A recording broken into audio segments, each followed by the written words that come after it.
You've tried everything, haven't you? Closing your eyes, counting your breath, swearing you won't think about that thing again. And yet, here you are, awake, tired, and tangled inside. So let me make you a quiet promise before we go any further.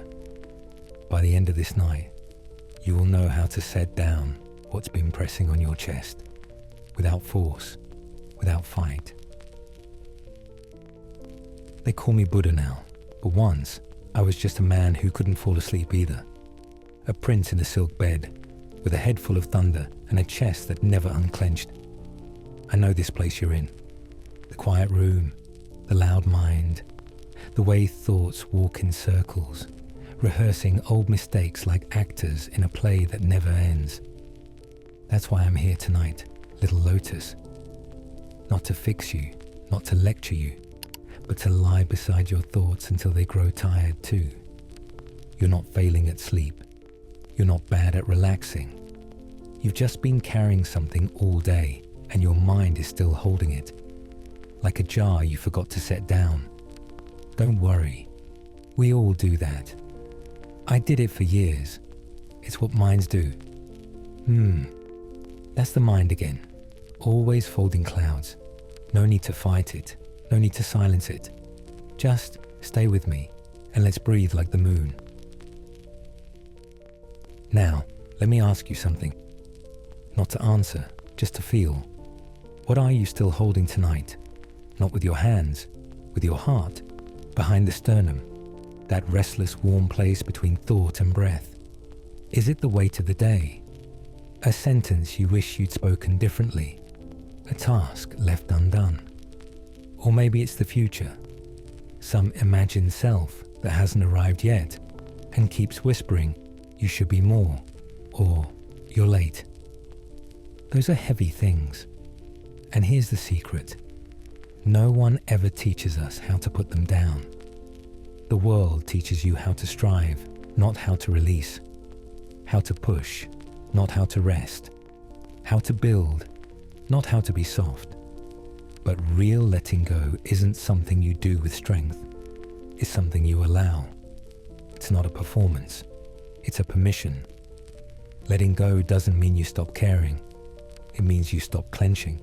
You stop dragging yesterday into tomorrow. You stop trying to fix everything in the dark. We carry so much without noticing. Expectations, roles, old stories, beliefs we absorbed before we could even name them. They weigh us down quietly until we try to sleep. And suddenly, they all rise. You're not broken because you can't release them on command. You're human. And that is beautiful. Imagine now that every thought you've had today is a sealed jar. Some light, some heavy, some noisy when you shake them. You've been holding them all day. One in each hand, some on your shoulders, one or two balanced awkwardly on your head. Now ask, do I need to hold them while I sleep? You don't need to smash them. Just place them beside the bed. You can pick them up in the morning if you wish, but maybe you won't feel the need. This is not surrender. This is rest. Letting go isn't emptiness. It's spaciousness. It's giving yourself permission to exist without carrying the whole world in your chest. When I sat beneath the Bodhi tree, they say I reached enlightenment. But it wasn't thunder. It wasn't cosmic fire. It was just a breath. One that didn't demand anything from the next. A moment where I stopped chasing answers. And they came anyway. Even joy, when gripped too tightly, turns brittle.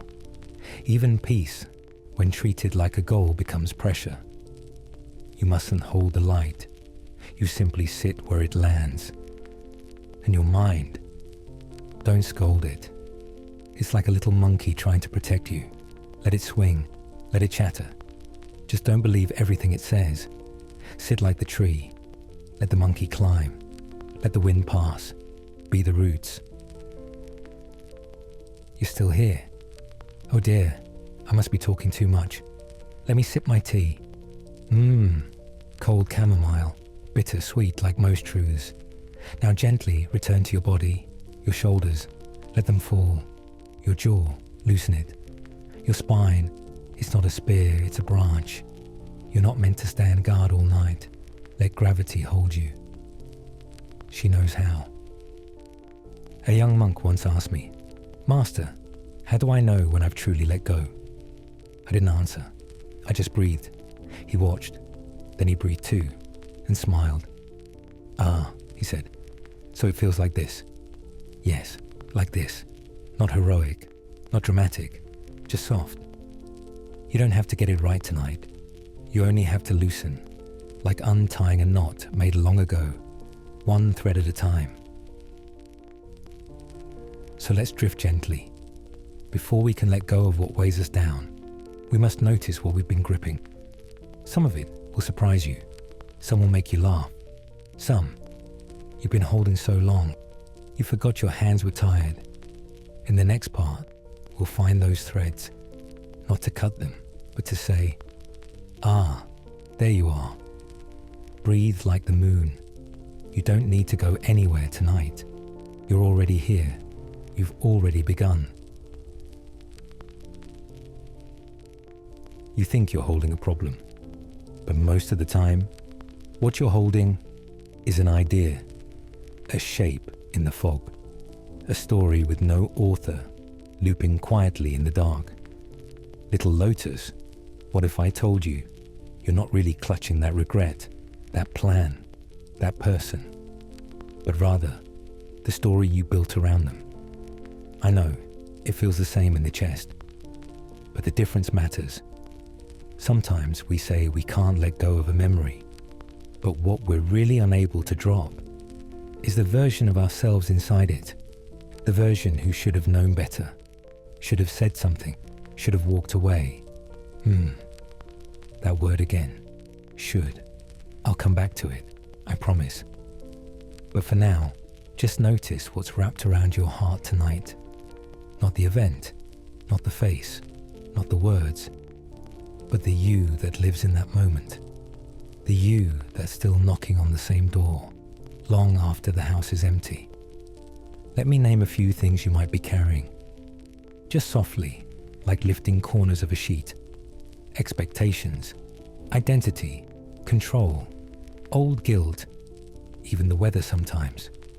Yes, I've seen people lose sleep over the rain, and the image of how things should have turned out.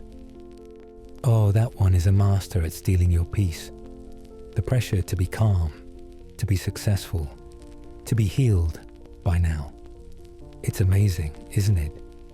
How many things we carry without hands, and how many we never meant to pick up at all. Breathe like the moon. Sometimes I imagine the mind as a shelf, a very old one. And over time, people came and put things on it for you. Labels, rules, fears. Be strong. Don't cry. That's not realistic. You're too sensitive. Each one wrapped and placed there carefully, as if they were gifts. And because you were young, you didn't question them. You just made space for more. You dusted the shelf. You organized the weight so it wouldn't fall on anyone else. But you never asked, do I even want this here? The truth, little lotus, is that most of these threads are spun by the mind. And the mind, as we've said, is a dedicated little monkey with a typewriter. It keeps writing. It keeps tangling. It keeps weaving ropes out of dust. We don't need to break the rope. We just need to see what it's made of. When you look closely, you'll see it's not steel. It's not unbreakable. It's just thought. Close your eyes a little, if you haven't already. Not for sleep, just for gentleness. Try to feel the difference between what is real and what is rehearsed. The memory of failure, rehearsed. The fear that someone is disappointed in you, rehearsed. The belief that if you relax now, everything will fall apart, rehearsed. So much of what binds us isn't concrete, it's imagined. And that's good news, because it means it can be unimagined, unwound, not all at once, just slowly, like untying a thread from your sleeve without tearing the fabric. Let's take one invisible thread together, right now. The thread of identity. Who you think you are, or are supposed to be. Is that really yours? Or did someone hand it to you when you were too young to refuse? You're the smart one, the anxious one, the fixer, the lazy one, the strong one, the one who keeps it all together. That last one is the heaviest thread I've ever seen. So many carry it, quietly, without rest. Imagine setting it down for one night, not forever, just tonight. Now, I won't ask you to throw it away. That's not how this works. I'll just ask you to look at it, hold it in your mind, feel its texture. Is it soft? Is it rough? Maybe you don't even like it. Maybe you do, but it's too tight. Whatever you feel, that's truth, not the thought, the feeling. And the moment you see it, really see it, something in you shifts, even if it's just a breath's worth of space. Little lotus. You don't have to be anything tonight. Not brave, not wise, not better. You can just be.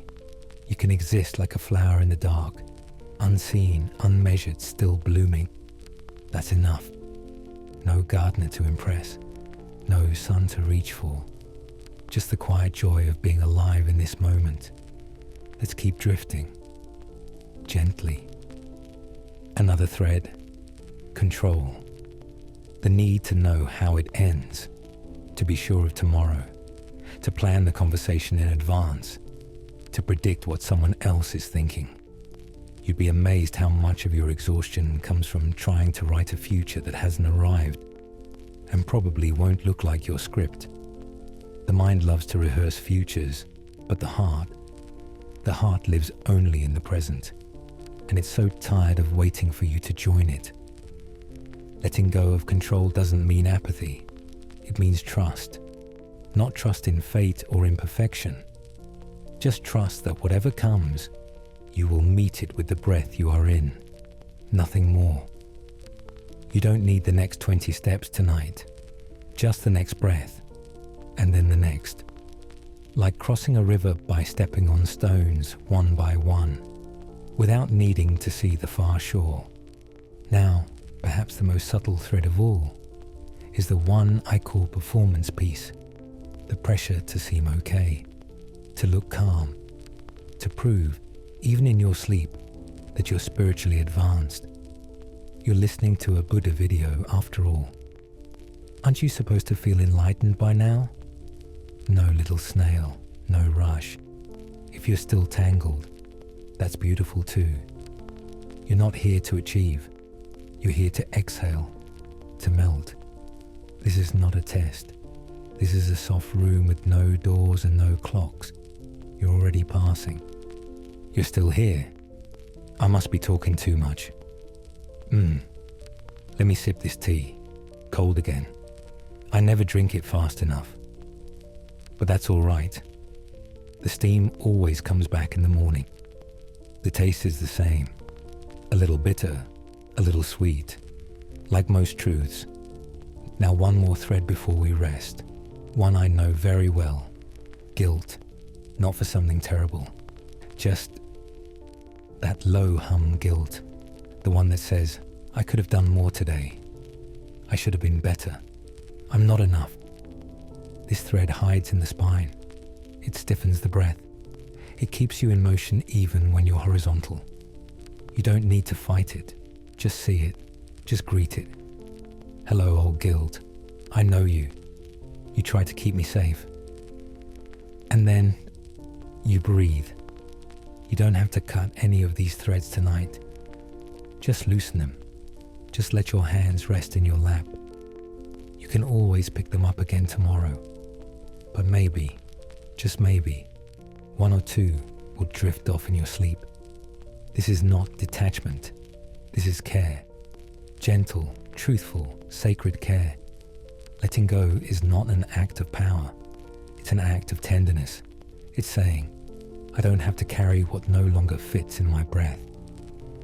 Let's float there for a moment. This is what you've been holding. Not mistakes, not events, but invisible threads. Threads that wrap around the ribs, the thoughts, the tongue. Tonight, we've seen a few of them together. There will be more. There always are. But now you know where to look. Now you know how it feels when they begin to loosen. And most of them, dear one, are made of thought. Don't cling to this wisdom either. Let it float away if needed. In the next part, I'll tell you more about the monkey behind the curtain. The one writing most of this, even now. But if your eyelids are heavier than your questions, then good. That means something is already unwinding. Quietly, gently, without permission, without force. Breathe like the moon. In, outside. Software, I'll see you, if you're still awake, in the next breath.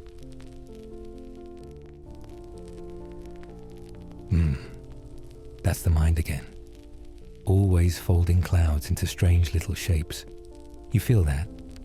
The body is heavy, warm, ready to sink into the dark. But the mind? Oh, the mind is slipping off its shoes and taking center stage as if this is opening night. It stretches its legs, straightens its tie, and begins to pace in tight, dramatic circles, like a monkey with a mission. A monkey with a typewriter, tapping away at 1,000 unfinished scripts. None of them true, all of them noisy. Before I became Buddha, I had one too. That monkey, quick, clever, sometimes almost poetic in the way he could weave a scene. But dramatic, always. He could write an epic rise and fall of my life before I even rolled over in bed. One moment, I was the savior who would bring peace to the world. The next, a failure who had ruined everything without even knowing how. And this was not in some grand hall or busy market. No, little lotus. This was while I lay under silk sheets in the quietest of nights. Outside, the crickets sang gently. Inside, it was a theatre. My mind performing under a bright spotlight, my heart hidden backstage. And me, somewhere in the crowd, unsure whether to clap or walk out. I tried everything. I ignored him. I argued with him. I told myself sternly, don't think. But the more I pushed, the faster he typed, the louder he grew. His little hands flew over the keys, his eyes sparkling with urgency, convinced the fate of the world, or at least my sanity, depended on his latest page. He isn't cruel, you know. He thinks he's helping. In his mind, he's your bodyguard, your lookout, your strategist. He warns of storms on the horizon. He rehearses your defense in arguments that may never come. He makes sure you remember every mistake in case you can prevent them next time. So he writes, and writes, and writes. But here's the thing. Tonight, we will not try to silence him. That's the trap. Silence him, and he will shout. Shout over him, and he will sing louder. We'll do something strange, something gentle. We'll watch him. Just watch. Like you'd watch a fire without touching the flame. Like sitting on a porch, cradling a cup of tea, looking out at the rain, present, but not involved. He says, you forgot something important today. Smile. He says, you'll never get it right.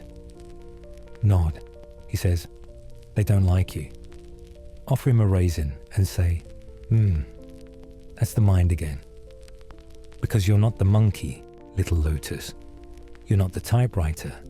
You're the sky he swings through, vast, open, untouched by his games.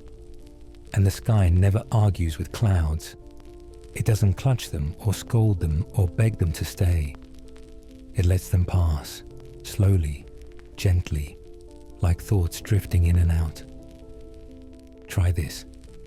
Close your eyes, not to chase him away, but to let his chatter drift to the background. Let his voice grow softer, like someone speaking from the far end of a garden. Let it be like wind moving through leaves, software harmless, familiar. Your thoughts are not enemies. They are echoes, ripples, passing weather. You don't need to fix them.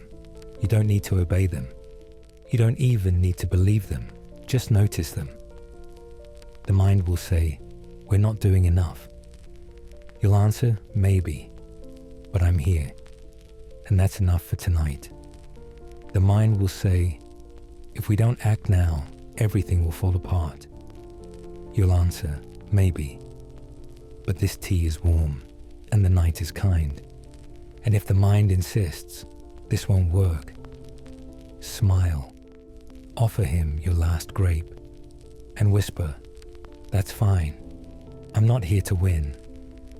You're still here? Then I must be talking too much. This is not a lecture. This is a nap with meaning. The monkey will not disappear forever. He will return tomorrow. Same energy, same urgency. And that's fine. Let him. But tonight, he can type his little stories while you drift on your raft, carried by the slow current of a moonlit river, the stars above turning gently, as if rocking you to sleep. You are not the story.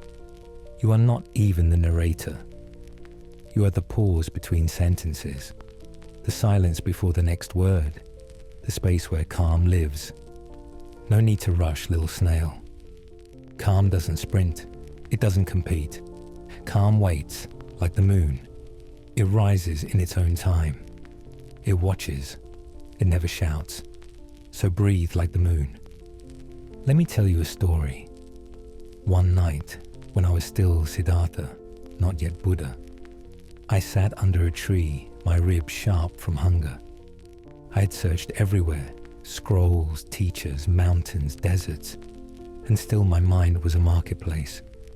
Voices selling me fear, doubt, urgency. I was starving, thin as a shadow, and yet the noise inside me was louder than my empty stomach. Then I saw the river. Its surface was silver under the moon, untroubled by wind. It did not rush to be the ocean. It did not fear arriving late. It simply moved, bend by bend, step by step, with no hurry. And I thought, maybe the mind is loud because it's afraid, and maybe it doesn't need discipline. Maybe it doesn't need orders. Maybe it needs the same thing the river has, presence, gentleness, space. So I stayed. I watched the leaves drift by, each spinning lazily in the current. I let my thoughts become those leaves, appearing, drifting, disappearing. I didn't grab at them. I didn't name them. I just let them pass. And little by little, the monkey grew tired. His typing slowed. His stories grew shorter, until he fell asleep before I did. That night, nothing dramatic happened. No blinding light. No great voice from the heavens. But something subtle shifted. I stopped fighting. I stopped believing every word the monkey wrote. I stopped leaping from branch to branch, thinking every rustle was danger. And in that space, I heard something else. A hum, a warmth, a presence that had always been there waiting for me to notice. Maybe it was peace. Maybe it was me. Tonight, you don't need to find it. You don't even need to understand it. Just lie beside it, like an old friend who asks nothing of you. And if the monkey comes again with a new worry, you can greet him softly. "Oh, it's you again. Welcome. But I'm busy resting." Don't cling to these words either. Let them float away like petals in a slow stream. The best way to watch the mind is to sit beside it, not inside it. So here we are, little lotus. You in the vast sky, the monkey somewhere in the distance, the moon breathing with you, in, outside, software. Ready for the next step? Let's see what the sky has to say. Little lotus. Look up for a moment. Not with your eyes, but with that quiet listening place inside your chest. Can you feel it? That slow, endless expanse above you. That's the sky. Not the clouds, not the wind, not the storms that sometimes shout across it. Just the sky. Before they called me Buddha, I was like everyone else, chasing sunny days, hiding from the rain, cursing the storms. I thought my joy was the sun, my sadness was the rain, my anger, thunder. And so I kept trying to catch the good weather and run from the bad. But the more I ran, the more the clouds followed me. No need to rush, little snail. The truth is, you are not your thoughts. You are not your feelings. These things pass through you, but they are not you. If a cloud drifts overhead, does the sky shrink? Number. It remains vast, still, untouched. Thoughts come, sometimes bright, sometimes heavy. But you do not have to wear them like wet clothes. You can watch them, from here, from the sky. The mind will try to convince you that every thought is urgent. Every emotion is proof of who you are. But little lotus, even the loudest storm cannot scratch the sky. That's the mind again. Always folding clouds, always busy. It loves to play dress up with your identity. Today you are the hero, tomorrow the victim, later the villain. It writes 100 little stories, and you get trapped inside them. I say, don't try to silence it. Just sit beside it, like watching a monkey with a typewriter. Sometimes it's brilliant, sometimes nonsense, but it's never truly dangerous unless you climb into the cage with it. I learned this under a great sprawling tree whose leaves whispered to me at night. I was angry that day. My mind was hurling storms at me faster than I could dodge them. And then, a leaf landed on my hand. Just a leaf. No thunder, no demand. It reminded me that clouds don't ask the sky's permission before they come or go. They just pass. That's when I stopped wrestling with my storms. I simply sat, a little amused, as they raged and fizzled in turn. You're still here. I must be talking too much. But listen, little lotus. Stillness doesn't mean nothing is happening. It means you have stopped becoming every passing thing. It means you can hold joy without gripping it. You can feel sadness without drowning in it. You can notice anger without setting your house on fire. This is not a lesson, just a nap with meaning. Now imagine you are lying on your back in a wide meadow. The grass is soft, the earth warm beneath you. Above, the clouds change shape. A dragon, a boat, an old shoe. Some of them are today's thoughts. What you said, what they said, what you wish you had said. Others are older, scraps from years ago. You can watch them, smile at them. But you don't have to climb onto any of them. Stay here, warm in the grass, and let them float away. Don't cling to this wisdom either. Let it float away if it wants to. You'll find it again when you need it. The truth, little lotus, is that you've always been the sky. Even when you thought you were a cloud. Even when you were storming so hard you couldn't see the ground. Even when you felt you were lost, you were only hidden behind passing weather. And the best part, the sky never worries about the weather. It knows every storm will pass. It knows that even the darkest night will open to a soft morning light. So you too can rest tonight. You do not need to clear the sky. You just need to remember you are it. When you stop wrestling the storm, you start hearing the silence. Listen now. Beneath your thoughts, beneath your feelings, beneath everything you think you are, there is this still open space. It doesn't need to be improved. It doesn't need to be fixed. It just is. And you just are. No need to decorate the sky. No need to repair it. All you have to do is be it. Let's keep drifting, gently. The weather may change 1,000 times while you sleep tonight. Let it. The sky is in no hurry, and neither are you. Little lotus. Have you noticed how suspicious people get when things grow quiet? That's the mind again. Always folding clouds, always certain that silence means something is wrong. You have been taught that moving means progress, that stillness means you're wasting time.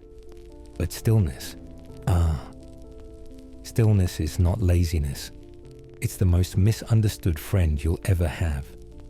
The world tells you, do more, fix more, chase more. Yet the great turning points of my life did not come from chasing.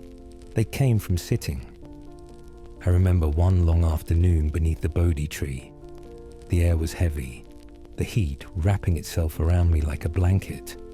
I had questions in my head sharp as thorns, and I thought I must do something, anything to solve them. But the more I struggled, the more tangled they became. Then, without deciding, I stopped. No plan, no clever answer, just breath, like the moon, in, outside. Software hours passed, the sun moved, shadows stretched, and in the quiet, the knots loosened on their own. You see, little lotus, stillness isn't doing nothing. It's letting the world breathe through you. When you stop thrashing in the water, you float. When you stop chasing every thought, you begin to hear the spaces between them. The mind believes it is steering the boat, but sometimes the river already knows where to take you. No need to rush, little snail. The current is working whether you paddle or not. Some will say, but if I stop, I'll fall behind. Behind what? Behind who? The clouds drift without a schedule. The mountains stand without hurry. You are no less part of this earth than they are. There is a wisdom in the pause. The seed does not shout at itself to grow. The moon does not sprint across the sky. And yet, all in their time, the seed becomes a tree. The night becomes dawn. When I tell you to be still, I am not telling you to freeze. I am telling you to listen. There is a difference. In stillness, you begin to notice the soft weight of your own body on the earth, the rhythm of your breath, the gentle hum of life around you, even the faint buzz of a mosquito nearby. Do you hear it? It becomes part of the great song of now. This is not a lesson, I whisper, just a nap with meaning. We think wisdom comes from adding more effort, more study, more action. But often it comes from subtraction, removing the rush, the noise, the need to prove something. In stillness, you discover what is already whole in you. You realize there is nothing to fix this very moment. Sometimes you will resist. The body will twitch. The mind will start making lists. The heart will feel restless. That is fine. Let the restlessness be part of the stillness too. Watch it rise, watch it fade, like a breeze through open windows. You don't have to make the room silent. You just have to stop rearranging the furniture. When you rest in stillness, the world begins to speak in smaller, truer voices. You notice the warmth of tea in your hands, the way light rests on a wall, the patient waiting of the stars. These are not grand revelations. They are reminders that you are already inside the miracle, without having to chase it. Don't cling to this wisdom either. Let it float away if needed. Stillness is not a trick you learn once and keep forever. It's something you fall into again and again, like sinking into a familiar chair at the end of the day. Each time you return, you remember why it feels like home. And so, Little lotus, trust this. You will only allow stillness when you stop fighting what is. When you stop trying to push the river, it carries you. When you stop trying to control the sky, the weather becomes simply weather. Let's keep drifting, gently, because sometimes the best way forward is not to move at all. And yet, even here in this quiet, I hear it in you, that little whisper. I should be calmer. I should be wiser. I should already know this. That's the mind again, tying leashes around your neck. Perhaps we should talk about that next. Little lotus, I can almost see them written on your forehead tonight. Those quiet little commands you keep giving yourself. I should be calmer. I should be wiser. I should already be past this. I should have done better. That's the mind again. Always folding clouds. It thinks it's making delicate paper birds, but really, it's just crumpling the sky. No need to rush, little snail. Let's just sit here together for a while and look at this should word. Before I was the Buddha, I knew should very well. It followed me like a shadow at noon. I should be the perfect son. I should be the perfect prince. I should find the perfect truth. And the more shoulds I collected, the heavier I became. They are not gentle guides, little lotus. They are leashes. Sometimes they look like silk, smooth and harmless, but they always tighten around your neck when you try to breathe freely. Take a breath with me now. Breathe like the moon. Feel how this breath arrives without asking you to earn it. It doesn't say, you should inhale deeper, or you should exhale slower. It simply flows in, flows out, like a river that does not announce itself, yet still finds the sea. Imagine if every moment of your life could be that unassuming. No shoulds, no grading, no invisible jury taking notes. Just being here. I think you might be tired, not from what you've done today, but from what you think you should have done. The mind is clever that way. It builds invisible towers of expectation and then sighs at you for not climbing them fast enough. It's like asking a bird to swim or a fish to fly. The request is nonsense, but still, you try, because the word should makes it feel urgent. Once, under the wide belly of a banyan tree, a young monk came to me at night. His face was pale, his shoulders tense. I should be enlightened by now, he said. Others are wiser than me. I listened to his words as the wind rustled the leaves. Then I poured him tea, slow and steady. Does this tea leaf worry it should be a blossom, or does it simply steep? He looked at me, confused at first, then smiled in that way, where the eyes grow wet before the lips move. I think I understand, he whispered. Good, I said. Then drink before it cools. Little lotus, each should you drop, is like opening a window in a room that's been shut for too long. Suddenly, the air shifts, the light changes, the chest expands, and for a moment, you remember that you can exist without constant self-negotiation, that you can be enough simply because you are. You don't need to burn all the shoulds tonight. Just let one go, the heaviest one. So here's a small practice. Close your eyes. Find the should that's pressing on you the most. Maybe it's, I should forgive faster. Maybe it's, I should be stronger. Maybe it's, I should never feel this way.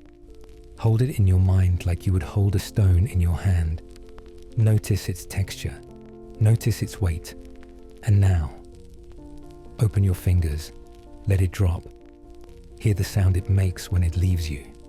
Nothing shatters. The world does not fall apart. You just become lighter. That's better.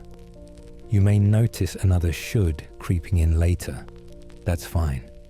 You can pour it a cup of tea if you like. Let it talk. Let it feel important. And when it's finished, wave it off like an old acquaintance who has overstayed their welcome. You're still here. I must be talking too much. But maybe that's all right tonight. Because this letting go of should, it's more than just relief. It's the beginning of forgiving yourself. And when the shoulds melt away, little lotus, the past loosens its grip, its claws retract. And that is exactly where we are drifting next, to the place where memory no longer feels like a cage, but just another cloud passing in your endless sky. Little lotus, I see you glancing backward again, not with your eyes, but with that secret corner of the mind that stirs when the night gets quiet enough to hear your own pulse. That's the mind again, always folding clouds into shapes it swears are urgent. An old face, a scene that ended too soon, a moment you would give anything to rewrite. No need to rush, little snail, but no need to pitch a tent there either. You left the room. Little lotus, why go back in just to rearrange the furniture? The past is like a house you once lived in. Your fingerprints still smudge the walls, yes, but the air no longer belongs to you. And yet, here you are again, in the middle of the night, slipping a key into a lock you swore you had thrown into the river. Inside you start dusting shelves, straightening crooked frames, moving chairs so they line up perfectly. But no matter how much you polish or rearrange, the past will never turn into the present. The chairs will remain empty. The walls will still echo with voices that are no longer here. When I was still Siddhartha, before statues and scriptures, I too carried my past like a great trunk strapped to my back. My palace days, heavy with silk and gold. The faces of those I loved but could not keep. The cries of those I failed to save. I thought that if I revisited them enough, I could shift them with my will alone, bending time until the wrong became right. But the past is deaf, little lotus. It does not listen to arguments. It does not take your bargains. You can shout until your throat cracks, and it will keep walking away unchanged. You can visit it, yes, like you'd visit an old temple where you once prayed. Step through the doorway quietly. Bow if you must. Trace the carvings with your fingertips. Notice the dust gathering in the corners, the small cracks running through the stone. Honor what you find there. And then, step out again. Close the door gently. Lock it from the outside. And most of all, don't unpack your pillow there. If you sleep too long in the past, you wake up years later to find you never left, still tangled in the same old sheets, still dreaming the same dreams that no longer fit you. Breathe like the moon. This air, this very one filling your lungs now, is proof that you are not there anymore. Your body is here, warm in this moment. It's only your thoughts that trail behind, limping a few steps slower. Stubborn travelers who refuse to admit they've crossed the border into the now. Sometimes, when you try to let go of the past, it will not vanish politely. It will knock harder. It will slip into your dreams, wearing familiar clothes. It will send the echo of a voice you thought you had forgotten, speaking words you can't help but hear. That's all right. Let it knock. Let it wait outside your door in the rain if it wants to. You may offer it a blanket through the window, a nod, a moment of recognition. But you don't have to open the door and let it live with you again. The past is not your jailer unless you hand it the keys. And here is the gentle truth. The moment you stop giving it that power, it begins to lose its weight.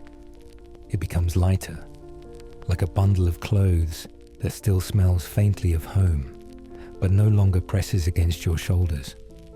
Not harmless, the past can still scratch if you clutch it too tightly, but soft enough to hold without breaking your back. Memories then become shapes in the mist. You see them for what they are. You nod to them, maybe even smile. You wave, and they drift on. They don't vanish, but they no longer anchor you in the harbor of yesterday. You are free to sail again. You're still here? I must be talking too much. But stay a little longer. This is not a lesson, just a nap with meaning. Tonight, you don't have to banish the past. You don't have to erase its colors. You just have to remember that you are no longer living inside it. It's a photograph you can put back in the drawer after you've looked at it. You can love what it was and still choose not to sleep inside its frame. I remember a man I met long ago sitting on the riverbank. He told me he could not stop thinking about a fight he'd had with his brother. I replay it every night, he said. I think of better words I could have used, smarter things I could have said. I handed him a small stick and told him to write those words in the wet sand. He did, and then the river rose and took them away. See, I said, now the river remembers them for you. You don't have to carry them anymore. He smiled then, not because the past had changed, but because he no longer had to change it. You can do the same tonight. Let the river, the wind, the dark sky above, let them remember for you. Trust that they will keep the story safe without asking you to read it every night before bed. And if the past should come again, sitting cross-legged at the foot of your bed, telling you that you owe it one more conversation, you can simply say, not tonight, not with anger, not with force, just with the quiet certainty of someone who knows where they live now. Don't cling to this wisdom either. Let it float away if it wishes. It doesn't need to be carved into stone to be true, and you don't need to hold it to keep it. Because, little lotus, when the past no longer grips you, something shifts. Pain becomes a visitor, not a roommate. Grief becomes a passing storm, not a permanent climate. And that is where we are drifting next. To meet this guest called pain. To let it sit for a while, but not to pour it tea. The night is long enough for that, and we have time. Little lotus, pain has a way of finding the door, even when you've moved to a different village. Sometimes it comes in the middle of the day, dressed in a memory. Sometimes at night, wearing the scent of someone you miss. That's the mind again. Always folding clouds, making shapes of loss where the sky could be clear. Pain is not the enemy. It is a messenger. It knocks, firm, insistent. And if we are honest, little lotus, sometimes we rush to open the door. We say, come in, sit down, let me make you tea. We feed it biscuits. We let it stay the night. But the trouble is, pain was only meant to deliver the message, not unpack its suitcase. A long time ago, I learned this through the lesson of the 2 arrows. The first arrow is what life throws at you, the sharp sting of reality. The second arrow, we craft ourselves. We take the first wound and twist it, repeat it, replay it in the mind until it grows heavier than the event itself. The first arrow hurts. The second one, that's the suffering we choose, often without noticing. No need to rush, little snail. Let us look at this gently. When pain knocks, you can acknowledge it. I see you. I feel you. You can give it a seat by the window. But you don't have to pour it tea. Ask it how it's been, or let it stay until dawn. You can let it pass through, the way wind passes through a field of tall grass, touching everything, but owning nothing. Breathe like the moon. Feel how even now the air enters and leaves without clinging. That's the way pain can move through you. Not as a permanent guest, but as a traveler who needed a moment of shelter. Offer it shade, not roots. I once met a man who carried his pain like a badge, showing it to everyone as proof of who he was. He thought without it, he'd be empty. But, little lotus, you are more than what hurt you. You are not the wound. You are the space in which it healed, the sky that remained after the storm. This is not a lesson, just a nap with meaning. Don't cling to this wisdom either. Let it float away if needed.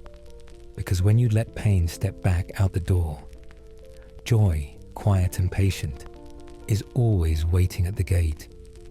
And that little lotus is where we will walk next. Little lotus, if you're still here, perhaps it means you've let the last guest, pain, quietly step out the door. That's good. That means we can talk about the visitor that doesn't knock loudly, that doesn't make a scene. Joy. She's shy, this one. If pain is a storm, joy is a small candle in a still room. Not a firework exploding in the sky. Not a parade with drums and dancers. Just a soft, steady flame. Sometimes you don't notice her because you're too busy looking for the fireworks you think you deserve. You chase the big moments, the celebrations, the perfect day, and you miss the quiet bowl of rice in front of you, the sound of a bird rearranging its feathers on the windowsill, the gentle hum of your own breath. Breathe like the moon. That too is joy. You see, little lotus, the world teaches you that joy must be earned, chased, conquered. But joy doesn't run. She sits, waiting, like a patient friend on a wooden bench under a tree. She waves at you every morning when you open your eyes, but you often walk past her thinking, I'll talk to her when I have more time, when I'm happier, when I've fixed everything. That's the mind again, always folding clouds. But joy doesn't ask you to fix the weather. She asks you to notice the warmth of the sun between the clouds, even if it's just for one breath. I remember, once, long before anyone called me Buddha, I walked through a village where everyone was busy preparing for a festival. Drums, banners, spices in the air. I smiled at the noise, but the deepest joy I felt that day came from an old woman sitting alone, peeling mangoes for her grandchildren. Her hands moved slowly, her knife soft against the fruit. She wasn't performing. She wasn't thinking about joy. She was simply there, and her presence was sweeter than the mango itself. No need to rush, little snail. Here is the truth. When you slow down enough, joy stops being a rare guest and becomes a quiet roommate. She leaves little gifts in your path, the smell of rain on warm earth, the way a candle flame trembles when you pass by, the sight of a cat pretending to ignore you but secretly watching. If you run too fast, you trample those gifts before you even see them. Slow down. Let your eyes rest on one thing for longer than your mind thinks is necessary. That's when joy whispers. And joy, little lotus, is never in a hurry. But don't cling to this wisdom either. Let it float away if needed. Joy isn't meant to be captured like a firefly in a jar. If you try to hold her too tightly, she slips through your fingers and hides. She wants to visit on her own terms, uninvited, unexpected, perfectly timed. This is not a lesson, just a nap with meaning. If you feel like smiling right now, even a little, that's enough. If you feel nothing, that's also fine. Joy doesn't mind waiting. And here's something your mind might resist. You don't need to deserve joy.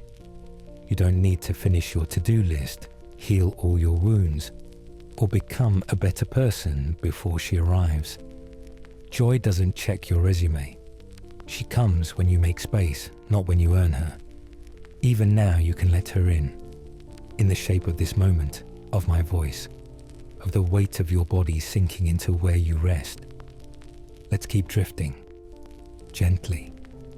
Sometimes, little lotus, joy hides inside things you once took for granted. The way your hands know how to hold a cup without thinking. The taste of water when you're thirsty. The feeling of fabric against your skin. These are not fireworks, they are candles. And in the dark, a candle is enough to guide you home. So here is your small practice before you drift further. Think of 3 tiny things that brought you warmth today. Not the grand achievements, not the dramatic victories.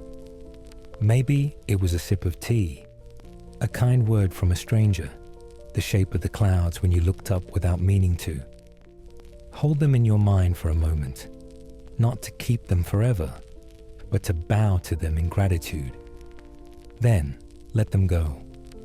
And when we slow down enough to see joy, we realize we're already walking. Even if our steps are small, even if they're in circles for now, every breath, every pause is part of the path. The candle moves with you, and in its light, the road ahead doesn't seem so dark. You're still here? I must be talking too much. Come, little lotus. Let's step together into the next part of the path. Little lotus, I see you frowning. You think you're behind, don't you? That you should be further along. That's the mind again, always folding clouds, trying to measure the distance between here and some imagined there. But listen closely. Even crawling is walking. Even standing still is part of the journey. You think there's a finish line, a grand gate you must cross before you can say, I am on the path. But the truth is softer than that. If you are breathing, you are walking.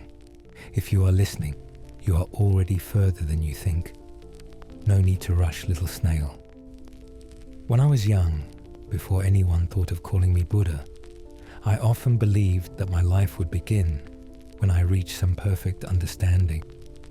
I told myself, when I know enough, when I'm wise enough, then the path will appear. But years passed, and I realized the path had been beneath my feet the whole time. It wasn't waiting for me at the end of a mountain road. It was there as I fetched water, there as I listened to a friend, there as I simply sat watching the dust swirl in a beam of light. The path is not a line. It's the ground under your feet in this very moment. That might sound too simple for your mind. It likes grand maps, milestones, and glowing signs that say, you've made it. But the path doesn't shout. It whispers like a stream under stones. It hides in the smallest gestures. The way you pour tea for someone, the way you pause before speaking, the way you notice the scent of rain. You see, little lotus, progress is not a matter of speed. It's a matter of presence. Breathe like the moon. Maybe you tell yourself you've been lost for years, that you've wandered too far, made too many mistakes. But here is the strange and beautiful thing. Even the detours, even the dark forests where you couldn't see your own hands, were still part of the path. You never left it. You simply walked through different landscapes. The path is not straight, and it never needed to be. And perhaps, the very turns you thought were failures have brought you closer to something only you can see. Let me tell you a small story. Once, I met a man on a dusty road who was furious at himself. "I've wasted half my life," he said. "I should have been wiser by now." I offered him my water and replied, "You are wise enough to know you want wisdom. That is already far." He didn't understand at first, but as we walked, his anger softened. By the time we reached the next village, he was smiling at nothing in particular. The path had not changed, only his eyes had. So, little lotus, you do not need to rush towards some imagined point of arrival. The path unfolds as slowly as a leaf in spring, and it will not open faster because you demand it. Your only task is to keep stepping, however small the steps. Even resting under a tree, you are still moving, because the earth moves with you. This is not a lesson, just a nap with meaning. And notice this, when you walk slowly enough, you begin to see others on the path too. Faces you might have missed if you had run ahead. Some will walk beside you for a time. Some will cross your way only once. But every meeting is a signpost, every shared glance a lantern lighting the way. The path is walked together, even when you feel alone. If you are here listening to my voice, you are not at the beginning. You are somewhere deep in your own story. Perhaps you don't know the chapter title yet, but that's fine. A story doesn't need a name before it is lived. The important thing is, you are still here, still breathing, still stepping. That is enough. Don't cling to this wisdom either. Let it float away if needed. Tomorrow, your mind will try again to convince you that you are behind, that you must hurry. Smile at it. Pour it some tea if you like. Then continue at your pace. The path will wait. It always does. Let's keep drifting, gently. Because when you truly see that you are already walking, there is nowhere to rush to. Only more of the path to feel beneath your feet, one breath at a time. And from here, little lotus, we can talk about the next truth. When we walk slowly enough, others appear on the path too. Little lotus, you think you're the only one stumbling in the dark? That's the mind again, always folding clouds until you believe your confusion is unique. But look around, quietly, without judgment, and you'll see that almost everyone is carrying a small storm inside. Some hide it behind busy smiles, some behind loud opinions, and some behind silence. No need to rush, little snail. We'll take our time here. Once, in the monastery, I found a young monk sitting by the well. His eyes were wet, his lips pressed tight. I asked him nothing. We just sat. The camellia tree above us dropped its petals one by one, slow as breaths. After a long while, he whispered, "I think I'm failing." I smiled, not at him, but at the familiar echo in his words. "Sometimes," I said, "the most enlightened thing is a cup of tea and no advice." We drank, he cried. The wind moved through the bamboo, and in that moment, he needed nothing more. You see, little lotus, we're so quick to offer solutions, to polish someone else's sadness until it shines like we think it should. But pain doesn't always need fixing. Sometimes it only needs a soft place to rest until it can leave on its own. The heart, like a wounded bird, won't land where there's noise and grasping hands. It lands where there's stillness. Breathe like the moon. Notice how even the smallest kindness, a glance, a shared silence, the way you pour someone's tea without asking, can open a door in them. You might never see what's inside that door. That's not your task. Your task is simply to make the opening possible. I've met kings and beggars alike, and they all share the same quiet truth. They are not as certain as they appear. The warrior doubts before the battle. The scholar doubts before the answer. The mother doubts before she sings her child to sleep. Beneath the surface, we're all carrying questions we don't dare to ask aloud. One evening, a traveler came to me furious at a friend who had betrayed his trust. He wanted words, justice, perhaps revenge. Instead, I gave him my blanket. He frowned, confused. "What am I supposed to do with this?" I said. "Wrap yourself in it. When you are warm, think of how cold he must be inside to act as he did." The traveler stayed quiet for a long time. By morning, he no longer wanted revenge, not because he had forgiven, but because gentleness had softened the sharpness of his heart. This is not a lesson, just a nap with meaning. And in that nap, remember, when you choose gentleness, you are not being weak.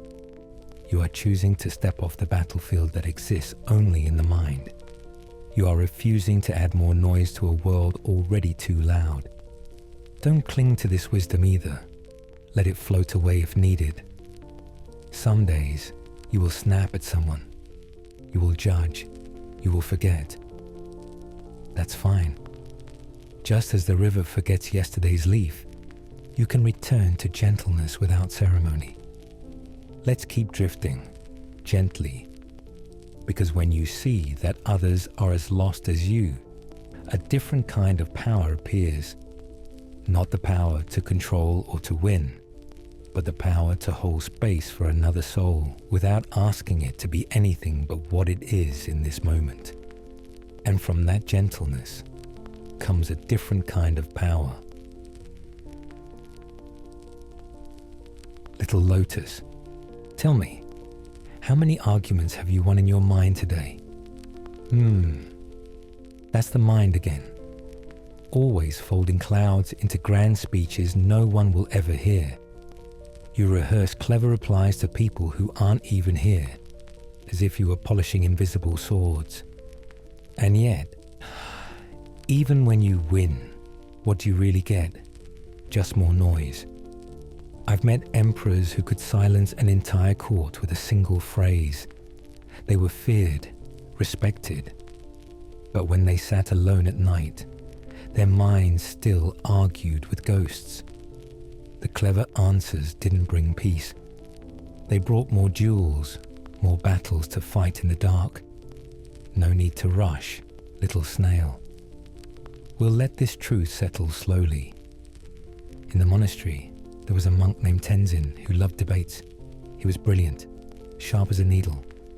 But one day, during evening tea, he argued with another monk until both their faces were red. When the tea cooled, I asked Tenzin, "Did you win?" He smiled proudly. "Yes," I asked again. "And are you at peace?" His smile faded. He understood. You see, little lotus, being right can feel like holding a torch high in the night. It lights your face for a moment, but it also blinds you to the stars. Peace, on the other hand, is like sitting quietly in the dark until your eyes adjust, and suddenly the whole sky is yours.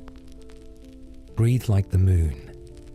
Imagine a conversation where you don't need the last word, where you let the other person keep their opinion, like you'd let them keep their favorite scarf.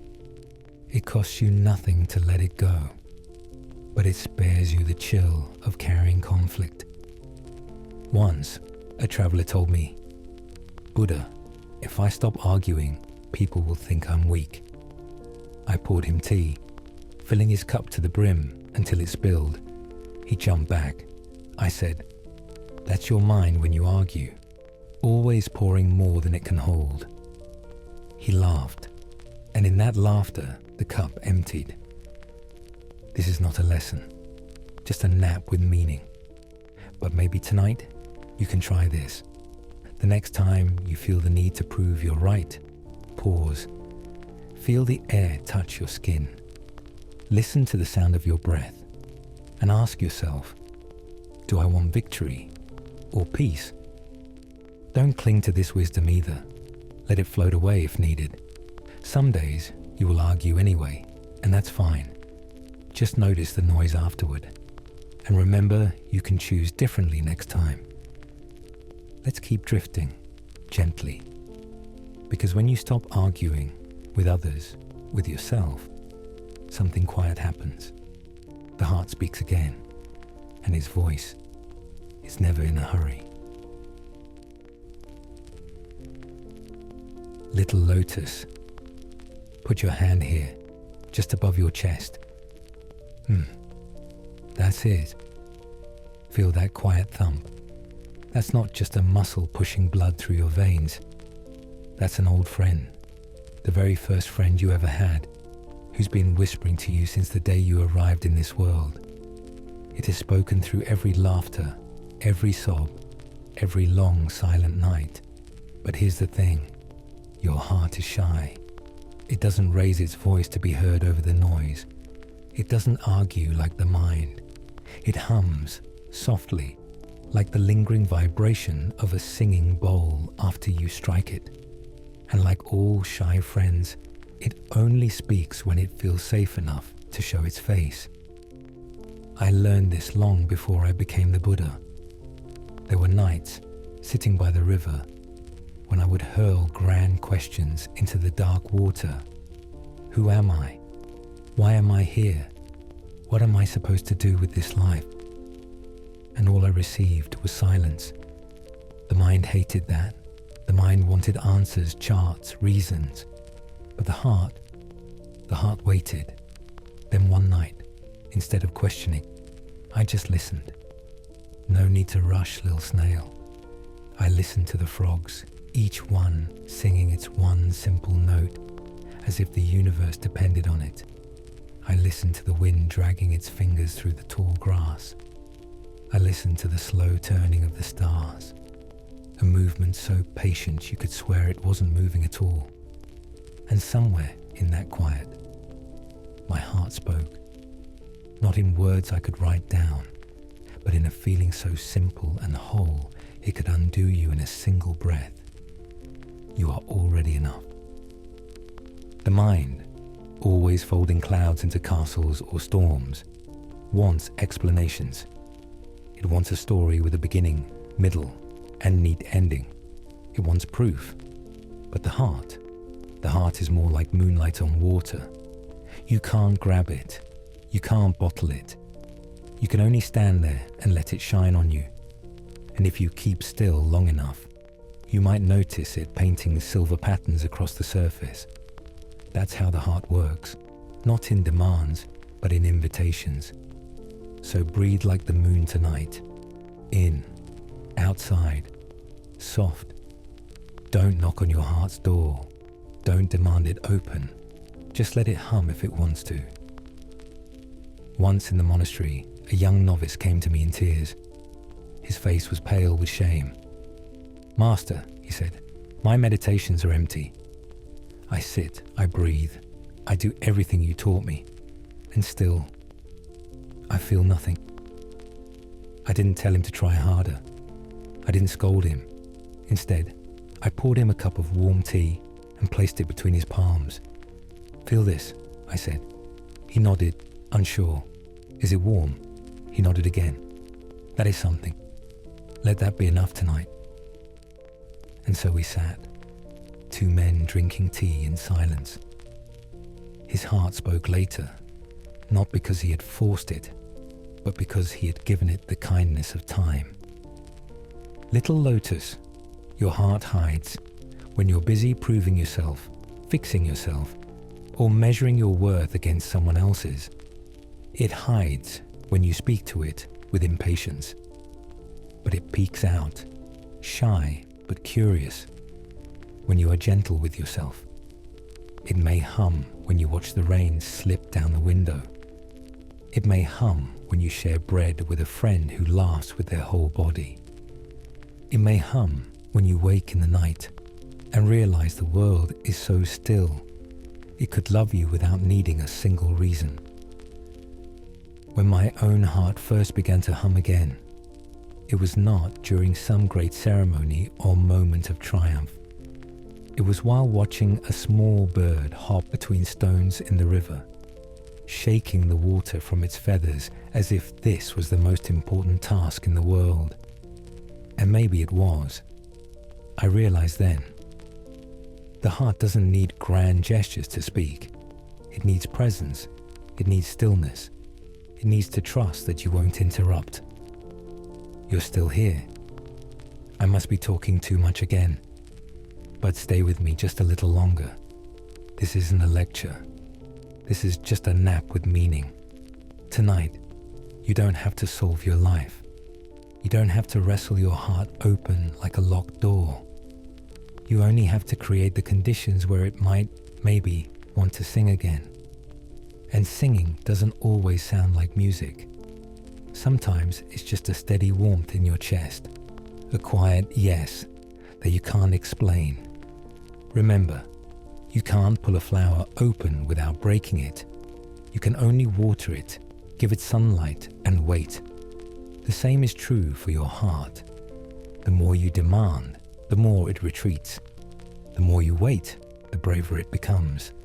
Don't cling to these words either, little lotus.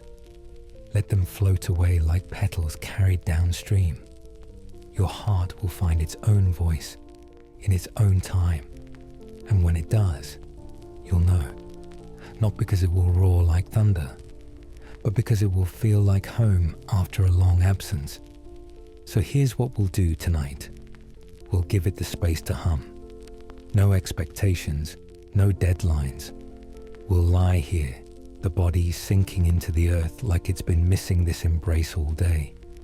We'll breathe slowly, as if we have nowhere else to be, because we don't. And maybe, just maybe, between one breath and the next, you'll feel it. A soft warmth blooming under your hand, as if it's smiling at you. And now, little lotus, let's prepare for the softest step of all, letting go. Letting go as easily as leaves loosen their grip in autumn, twirling to the ground without a single argument. We will drift there together without hurry, because the heart, like the leaf, knows when it's time to release, shall we? Little lotus, have you ever really watched a tree in autumn? Not just glanced at it on your way to somewhere else, but sat with it long enough to see the way it loosens its grip on every leaf. No drama, no regret, no little leaf meetings to decide who gets to stay and who must go. The branch doesn't plead for one more week in the sun.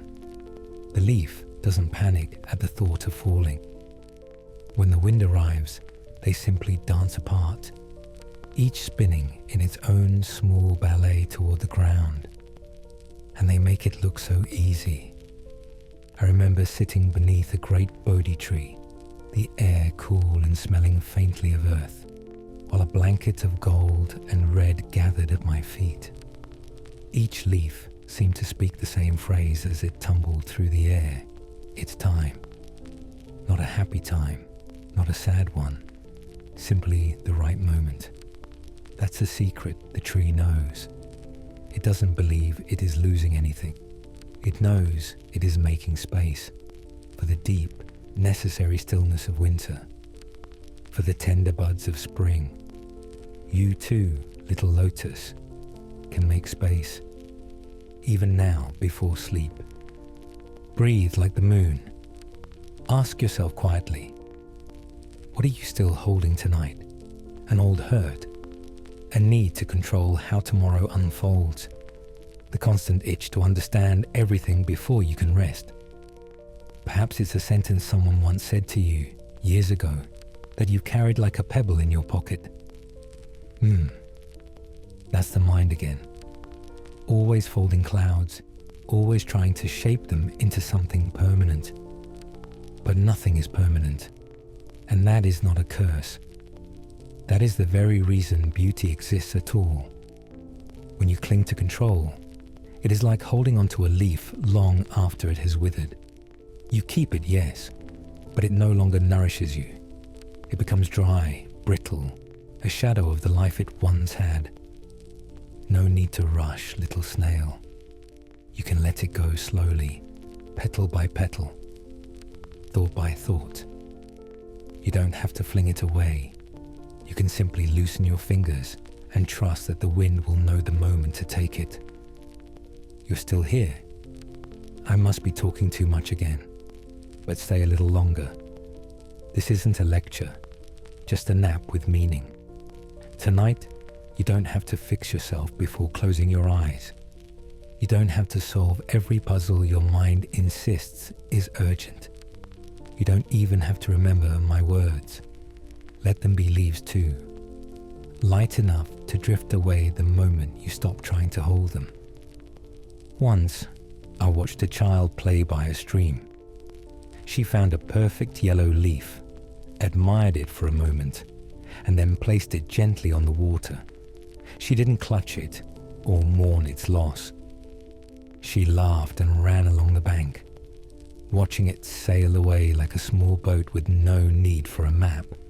She was not sad because she had lost it. She was happy because she had given it to the river. Little lotus, you can give your worries to the night in the same way. No ceremony, no speech, just release. If you need help, imagine the thing you're ready to release as a leaf resting in your open palm. Feel its weight, however light. Trace its veins with your thumb. Notice its softness, its fragility. And then, with the gentlest breath you can muster, let it fall. Watch it drift, not into some cold void, but into the arms of the earth that has been recycling leaves into new life for longer than any of us can remember. The earth knows exactly what to do with what you no longer need. The truth is, the more you let go, the more space you create. And space is where peace moves in. We spend so much of our lives clutching things that feel enormous, only to discover that what truly matters is much smaller, lighter, and easier to carry. You cannot hold the whole forest, but you can hold one flower. You cannot carry the entire ocean, but you can drink one cup of water. I have let go of many things in my life, little lotus. Titles, expectations, stories I once thought defined me. At first, each felt like a loss, but over time, I realized each letting go was also a receiving. I received stillness. I received the quiet hum of my own heart. I received moments I had been too busy clutching the past to notice. Letting go is not an ending. It is an opening. So tonight, let's release together. Let the shoulders drop. Let the jaw unclench. Let the breath sink deeper into your belly, as if it is curling up in a warm bed of its own. Picture the leaves you've been holding, every should, every what if, every why me, and feel them grow lighter until they no longer belong to you. Watch them lift and scatter, not because you forced them, but because they were always meant to travel on. And as they go, notice the space they leave behind. That space is not empty, it's filled with possibility. It's the same space a branch makes for new buds, the same space the night makes for the dawn. You don't have to know yet what will grow there. You only have to trust that something will. Now, let's keep drifting, gently, toward that last breath before sleep. One more leaf to release, one more soft drift to carry us to the water's edge, where the stream hums its low song and the stars lean in close to listen. From here, little lotus, you don't have to do anything. The current will take you the rest of the way, and in the morning, you'll find the branch is still there, lighter, freer, ready for whatever season comes next. Little lotus, here we are, the end of our little wandering together. I told you it would not be a straight road. and you still walked it. Well, sometimes you sat, sometimes you crawled, but still, you moved. Even crawling is walking, remember? No need to rush, little snail. Tonight, there is no finish line, only the soft current of the stream, waiting to carry you. No more paddling, no more steering, just floating. Before we close our eyes, let's share a breath. Breathe like the moon. Your shoulders have dropped a little since we began. You might not notice, but you've already loosened your grip on some of the invisible threads we spoke of. The expectations that used to weigh on you, the shoulds you tied around your own neck, the quiet guilt that sat in the corner of your mind. Do you remember how we named them, one by one, so they could no longer hide in the dark? This is not a lesson, just a nap with meaning. And yet, you learned something, didn't you? Even if it slips away by morning, that's fine. Don't cling to this wisdom either. Let it float away if needed. And the mind, that's the mind again. Always folding clouds. Even now, it may be whispering about tomorrow. What if? What next? Little lotus, tomorrow can wait its turn. Tonight belongs to stillness. We met your little monkey mind together, remember? The one with the typewriter, tapping nonsense in the middle of the night. We didn't banish him. We just watched him swing by without following. The storm came, but you remembered. You are not the storm. You are the sky, wide, calm, and untouchable. Stillness, your most misunderstood friend. You learned that stillness is not laziness. It is a kind of listening. I told you about the time I sat under the Bodhi tree, doing nothing. And yet, in that nothing, the whole world moved through me. You've had moments like that tonight. A pause between two thoughts. The sigh you didn't know you had been holding. There was stillness breathing through you. And those shoulds. Oh, little lotus, you untied more than one leash tonight. You replaced them with a softer truth. I am here. That's enough for now. And the past. We spoke of it too. You stopped rearranging the furniture in that old dusty room. At least for now. You know you can visit it, but you don't have to unpack your pillow there. The memories can drift like mist, without you trying to trap them in jars. Pain also came to our door, and we learned it is just a visitor. Sometimes it knocks loudly, sometimes it whispers. You don't have to invite it to dinner. You can let it stand in the doorway, then watch it leave. Do you remember joy? Not the firework joy, but the candle joy. The kind that doesn't blind you, but keeps you warm. You may have felt it tonight. The comfort of your blanket, the rhythm of your breath, the distant hum of the night outside your window. Joy whispers. It whispered while you walked this path, or crawled it. And you didn't have to rush, because you were already on it. Every step you took, even the smallest, was the path. And when you walk slowly enough, you notice others on the road. Others who are just as lost, just as tired. You learn that gentleness is another kind of strength. Sometimes the most enlightened thing you can do is sit with someone in silence. Offer a cup of tea without advice. And from that gentleness, you discovered a strange power. The power to choose peace over being right. Winning an argument in your head is still noise. Silence is often wiser than the most brilliant answer. When the noise faded, the heart spoke, softly, shyly. Maybe you heard it tonight, humming beneath your ribs. Maybe you didn't, and that's fine. It is patient. It waits for stillness to feel safe. And then we learned from the leaves. No leaf fights autumn. Why should you? The leaf trusts the wind to carry it, the earth to receive it. You too can let go, not just of control, but of the need to understand everything before you rest. Now, the stream. You've been walking beside it all night. You've heard it in the background, in the pauses between my words. It has been waiting. Step into it. The water is slow, warm, familiar. Lie back. Let your head sink until your ears hear only the hum of the deep. Look up. The stars blink slowly above you, like friends too sleepy to keep watch. There's no need to swim. The current knows where to take you.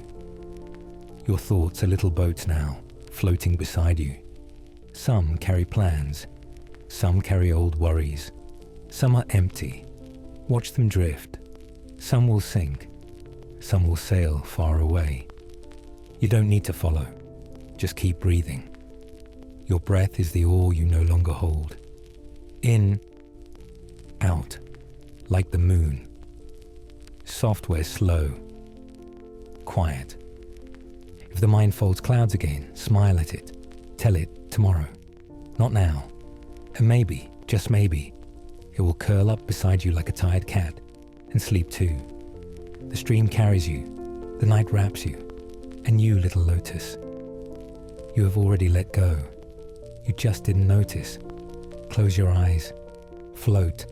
Don't force. Sleep. Don't solve. The rest will take care of itself.